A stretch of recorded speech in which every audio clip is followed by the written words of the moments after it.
Today in our /nuclear revenge, entitled Ladies Porsche loses tires. So this story took place back when I was in Florida in the early 90s. It does involve an act of vandalism that is connected to revenge. Hopefully it won't be removed, and hopefully it will count as nuclear revenge.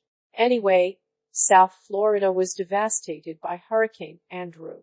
My dad, as part of a local charity, was set up day after day at a local market seeking donations from shoppers to give to food banks. You have to understand this storm left many people homeless and without power, in some cases for 6+ months in Florida heat and humidity. My father was legally disabled from a serious car accident. He was hit by a drunk driver in the early 80s and suffered from relentless hip and back problems. It never killed his heart or kindness to others, hence the charity work.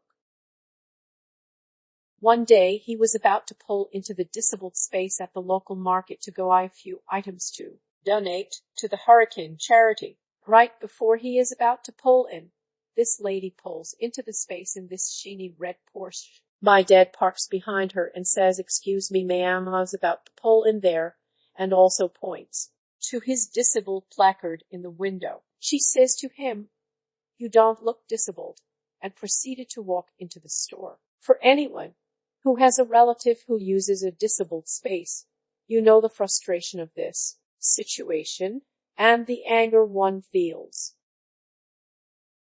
My dad, seemingly unfazed, waits until she goes to the store and then gets out and snips the valve stems on all 4 tires, flattening, but not destroying all of them. He then pulls into another space not far away and just waits.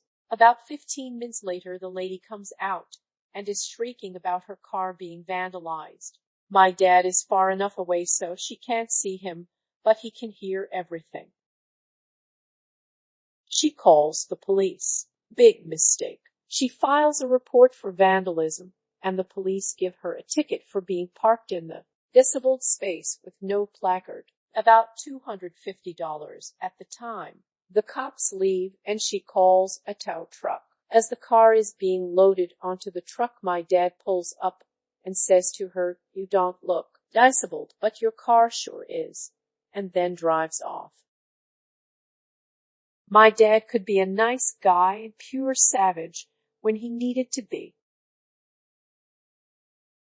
Thanks for listening. Don't forget to like, subscribe, smash the bell, and whatever else our YouTube overlords require nowadays.